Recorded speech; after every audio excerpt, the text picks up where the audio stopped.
Middle east से बड़ी खबर आ रही है इस वक्त, जल्दी से बड़ी स्क्रीन पर आपको दिखाते हैं। मिडल ईस्ट जंग में अमेरिकी राष्ट्रपति डोनाल्ड ट्रंप ने बड़ा बयान दिया है। ब्रेकिंग न्यूज, ट्रंप ने युद्ध में साथ न देने वाले देशों को धमकाया है, फ्रांस को धमकाया है। कहा यूके और फ्रांस अंजाम भुगतेंगे और उन्होंने कहा है कि ये जो दिक्कतें यूके फ्रांस पैदा कर रहा है उनको जवाब देना होगा। अमेरिका उन लोगों को कभी भूलेगा नहीं। सभी देशों को अमेरिका से तेल खरीदना होगा। होर्मुज से जाकर या तो खुद तेल ले लें। तो अमेरिका को पता है, डोनाल्ड ट्रंप को पता है कि अगर मैं ही होर्मुज से तेल नहीं निकाल पा रहा हूं तो दुनिया का कौन सा देश तेल निकाल लेगा।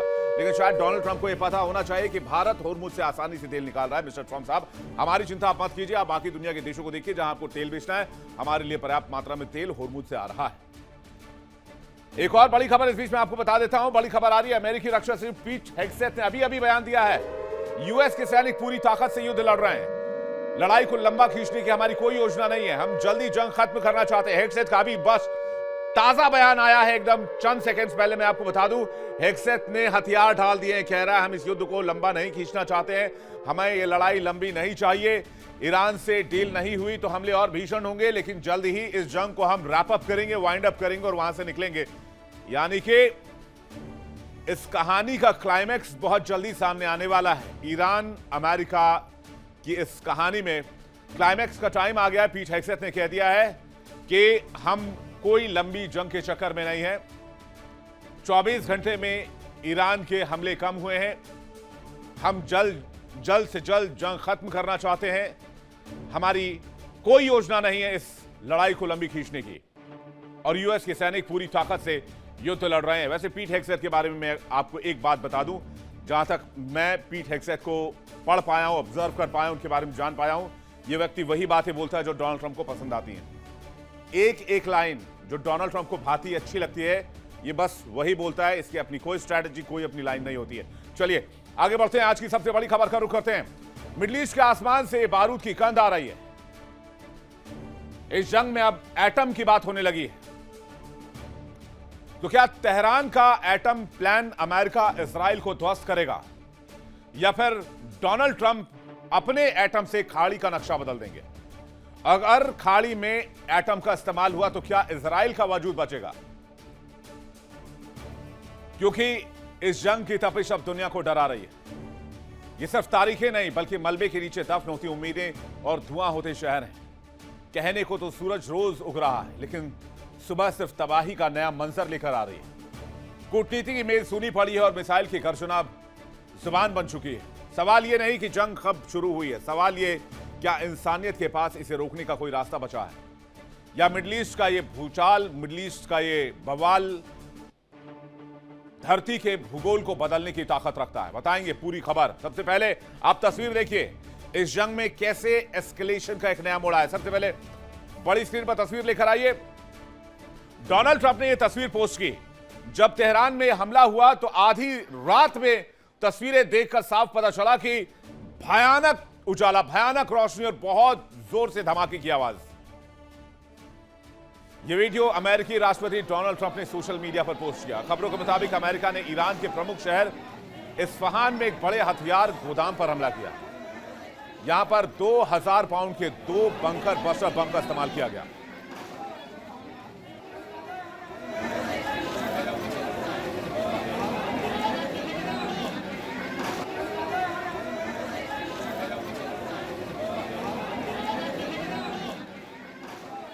अमेरिका कह रहा है कि हमने यह हमला ईरान की सैन्य ताकत को कमजोर करने के लिए किया है।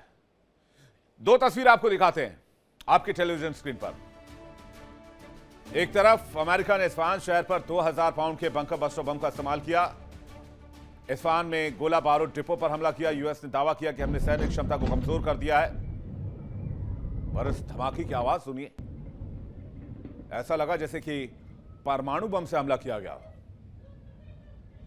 हमले पर द वॉल स्ट्रीट जर्नल का बड़ा दावा सामने आया है। अमेरिका ने ईरानी परमाणु ठिकाने को निशाना बनाया है। इस्फहान वो शहर है जहां पर एनरिच्ड यूरेनियम रखा गया है ईरान का। ये जानकारी सामने है। हमले से पहले की तस्वीर आपके सामने है और हमले के बाद की तस्वीर भी आप देख रहे हैं। ये आवाज जो आप सुन रहे हैं, ये उस धमाके की आवाज है जिसने पूरे ईरान को अंदर से हिलाकर रख दिया। लेकिन अब इसका बदला कितना भीषण होगा यह भी मैं आपको बता दूंगा। यानी खाड़ी में अब जंग की तस्वीर एक नया आकार ले रही है। ये लड़ाई किसी और लेवल पर जा चुकी है। ना अमेरिका रुकने को तैयार है, ना तेहरान ईरान मानने को तैयार है। ईरान में हमले के बाद ब्लैकआउट जैसी स्थिति हो गई। हमले के बाद कई छोटे बड़े धमाके हुए। इन धमाकों की वजह से आग के बड़े गोले और तेज झटके पूरे इलाके में महसूस किए गए। इस घटना के बाद मिडिल ईस्ट में चल रहे युद्ध को लेकर चिंता और बढ़ गई है, क्योंकि अब यह जंग किसी और लेवल पर जा चुकी है और खत्म होने की जगह ये अब परमाणु वॉर की दहलीज पर जा रही है, क्योंकि डोनाल्ड ट्रंप ने अब तक अपने सारे विकल्पों का इस्तेमाल कर लिया है और डोनाल्ड ट्रंप के हाथ कुछ भी नहीं है। दुनिया में परमाणु युद्ध, न्यूक्लियर वॉर का खतरा हाल के वर्षों में सबसे निचले स्तर से बढ़कर अब एक गंभीर चिंता बन गया है। आशंका है कि इसका बैटल ग्राउंड कोई और नहीं बल्कि मिडिल ईस्ट ही हो सकता है। अमेरिका, इजराइल ने ईरान पर अटैक किया और अब यह खतरा एटम वॉर तक पहुंच चुका है। परमाणु हथियार विकसित करने की आशंकाओं के कारण परमाणु युद्ध का खतरा बढ़ गया है। 2025 की एक रिपोर्ट के मुताबिक चीन, पाकिस्तान जैसे कई देश अपने परमाणु हथियारों के जखीरे को बढ़ा रहे हैं। ईरान जंग ने परमाणु हथियारों का जखीरा बढ़ाने के लिए और मजबूर कर दिया है। और इस बारे में एक जानकारी सामने आई, एक व्यक्ति का नाम सामने आया। इस व्यक्ति का नाम है मोहम्मद सफा, जिसने यूएन में अपने राजनयिक पद से इस्तीफा दे दिया। मोहम्मद सफा ने यहां तक दावा किया है कि ईरान पर अमेरिका परमाणु हथियार का इस्तेमाल करने जा रहा है। इस दावे से पूरी दुनिया में सनसनी फैल गई, लोग सख्ते में आ गए। तो मोहम्मद सफा के इस दावे पर इतनी चर्चा क्यों है? इससे पहले हमें यह जानना होगा मोहम्मद सफा है कौन। मोहम्मद सफा संयुक्त राष्ट्र में पीवीए के चीफ प्रतिनिधि थे, हालांकि वो रिजाइन कर चुके हैं। पैट्रियोटिक विजन ऑर्गेनाइजेशन के चीफ रिप्रेजेंटेटिव थे। पीवीए को यूएन आर्थिक सामाजिक परिषद से विशेष सलाहकार का दर्जा मिला है। सफा एक दशक से अधिक समय से संगठन से जुड़े हुए थे। उन्होंने 2013 से एग्जीक्यूटिव डायरेक्टर के रूप में सेवाएं दी थी। मोहम्मद सफा ईरान और इजराइल अमेरिका के संघर्ष को लेकर क्या दावा कर रहे हैं, जिसके बाद से पूरी दुनिया में खलबली मची हुई है। मोहम्मद सफा का दावा है कि ईरान पर अमेरिका परमाणु हमले की तैयारी कर रहा है। क्यों? क्योंकि ईरान पर परमाणु हमले की तैयारी में जो अमेरिका है वो काम कर रहा है और यूएन जो है वो उसके बाद की जो स्थिति क्या हो सकती है उससे निपटने की तैयारी कर रहा है। साफा ने कहा कि लोग स्थिति को गंभीरता से अभी नहीं समझ पा रहे हैं। साफा ने दावा किया कि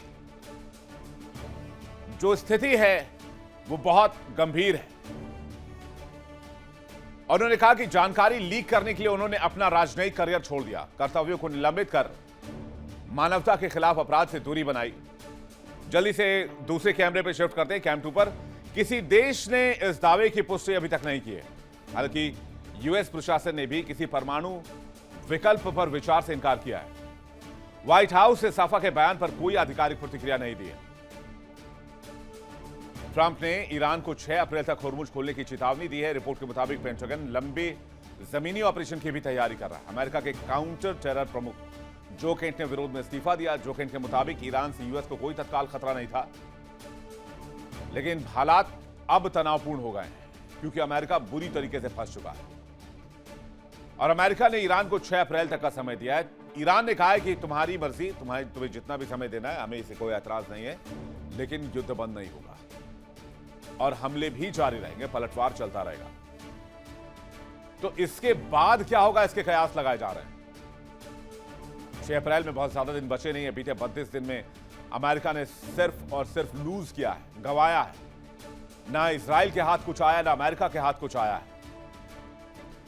और तो और ईरान ने अब होर्मुज पर टोल लगाने को लेकर अपनी संसद में बिल भी पास कर दिया है, ईरान में कानून बना दिया है। इसलिए सवाल उठाए जा रहे हैं, क्या ट्रंप अब आखिरी चाल चलने वाले हैं, ब्रह्मास्त्र चलाने वाले हैं, मानवता को आग में झोंकने वाले हैं? क्या कर सकते हैं ट्रंप? क्योंकि 32 दिन की लड़ाई में अमेरिका को भारी नुकसान हो चुका है। यूएस के सुपर पावर की साख ढह चुकी है। ईरान अमेरिका के सामने झुकने को तैयार नहीं है। साख बचाने के लिए ट्रंप परमाणु हमला कर सकते हैं। ईरानी मिसाइलों से अमेरिका को भारी नुकसान पहुंचाया जा रहा है। ईरान को काबू में करने के लिए छोटे टैक्टिकल परमाणु हथियार का इस्तेमाल किया जा सकता है और रिपोर्ट में दावा किया गया है कि परमाणु हमला भी मुमकिन है अगर ईरान को नहीं झुका पाए डोनाल्ड ट्रंप उसके बाद। कहते हैं दहशत फैलाने वालों को भी डर लगता है, ऐसा ही हाल डोनाल्ड ट्रंप का है। अब जब परमाणु बम का इस्तेमाल हो सकता है, कयास लगाए जा रहे हैं, तो व्हाइट हाउस के नीचे नए बैंकर बनवाए जा रहे हैं। 90,000 स्क्वायर फीट बॉलरूम के नीचे एक विशाल और हाईटेक सैन्य बंकर तैयार किया जा रहा है।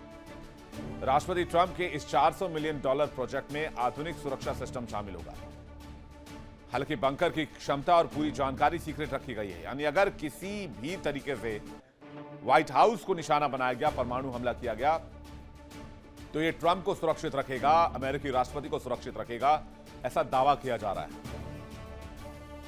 व्हाइट हाउस में 90,000 स्क्वायर फीट एरिया में काम कराया जा रहा है, जहां पर अंडरग्राउंड न्यूक्लियर प्रूफ बंकर बनाया जा रहा है। आधुनिक सैन्य बंकर बनाने का खुलासा हुआ है। पूरा प्रोजेक्ट करीब $400 मिलियन का है। वॉलरूम के नीचे बड़ा मिलिट्री कॉम्प्लेक्स बनाया जा रहा है, सिर्फ छिपने के नहीं बल्कि मीटिंग्स के लिए, रणनीति बनाने के लिए यह बहुत उपयोगी माना जा रहा है। बुलेट प्रूफ ग्लास होंगे, एडवांस सुरक्षा सिस्टम लगाया जाएगा।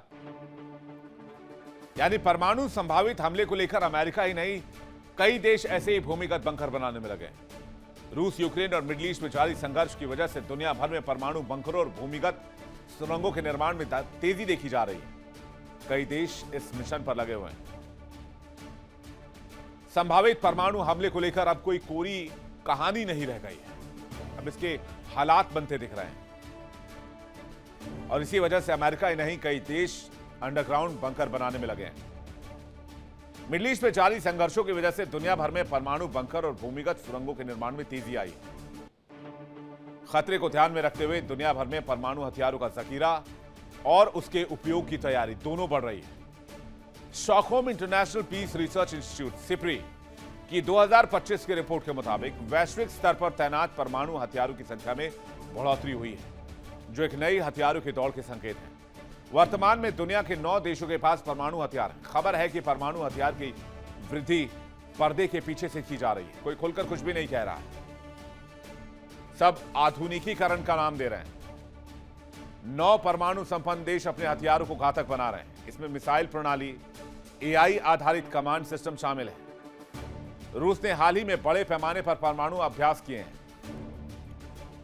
आईसीबीएम दागे इंटरकॉन्टिनेंटल बैलिस्टिक मिसाइल। नेटो ने भी परमाणु प्रतिरोध क्षमता बढ़ाने के लिए अभ्यास तेज कर दिए हैं।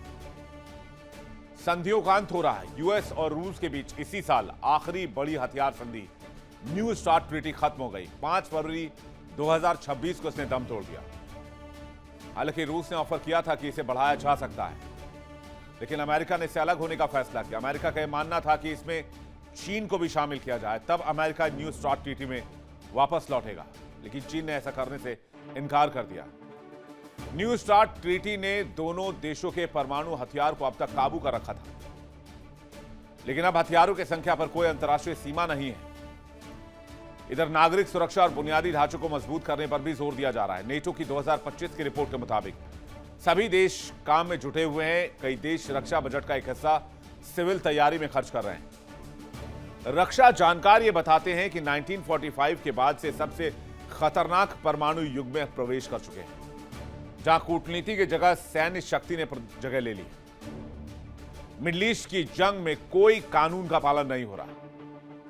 इतना तो साफ है कि जब दुनिया के कई देशों ने समझौता किया कि बैलिस्टिक मिसाइल और क्लस्टर मिसाइलों का उपयोग नहीं किया जाएगा, तो ऐसे समय में ईरान क्लस्टर और बैलिस्टिक मिसाइलों का इस्तेमाल कर रहा है। हालांकि समझौते में ईरान को शामिल नहीं किया गया था, लेकिन बाकी देश तो थे। इसके बावजूद इजराइल और अमेरिका खतरनाक मिसाइल और बॉम्ब्स का इस्तेमाल कर रहे हैं। तो क्या शक्तिशाली देशों के लिए कोई अंतर्राष्ट्रीय कानून नहीं? जाहिर सी बात है, इस जंग में अमेरिका को कुछ भी नहीं मिला है और लगातार नुकसान हो रहा है।